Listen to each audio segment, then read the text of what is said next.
তোমরা আগের ভিডিওতে দেখেছিলে আমরা রুমে পৌঁছে গিয়েছিলাম, তারপরে একটু রেস্ট নিয়ে নেবার পরে আমরা চলে গিয়েছিলাম মোহনাতে সূর্য ওঠা দেখতে।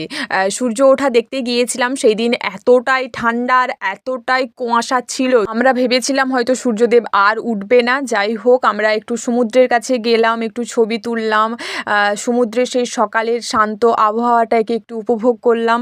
খুবই ভালো ছিল এবং প্রথম আমার এই সমুদ্রের কাছে যাওয়া, মানে অসম্ভব একটা সুন্দর অনুভূতি, যেটা প্রকাশ করার মতো নয়। একটু সমুদ্রের ঢেউ, একটু নিজেদের মতো ভিডিও, নিজেদের মতো সময় কাটানোর পরে আমরা চলে গিয়েছিলাম মোহনাতে। মোহনার কাছে যাবার পরেও প্রচুর পর্যটকের ভিড় ছিল। সমুদ্রের ঢেউ দেখার পরে কিছু ছবি ভিডিও করে নিয়েছিলাম, তারপরে আমরাও চলে গিয়েছিলাম মোহনাতে, সেখানেও একটু ছবি ভিডিও করে নিলাম। সূর্যদেবের ওঠা আমরা দেখতেই পেলাম না। আমরা এই ভেবে আমরা আমাদের হোটেলে চলে যাচ্ছিলাম, এবারে ওখানেই সকালের ব্রেকফাস্টটা সেরে নেব, তারপরে একটু বেলা করে সমুদ্রে স্নান করব বা আরও অনেক জায়গা ঘোরার আছে। এইসব ভেবে আমরা আমাদের হোটেলের দিকে যাচ্ছিলাম। অবশেষে যে সূর্যদেবের আগমন দেখা গেল। তোমরা দেখতে থাকো, আরও নতুন ভিডিও আসতে চলেছে।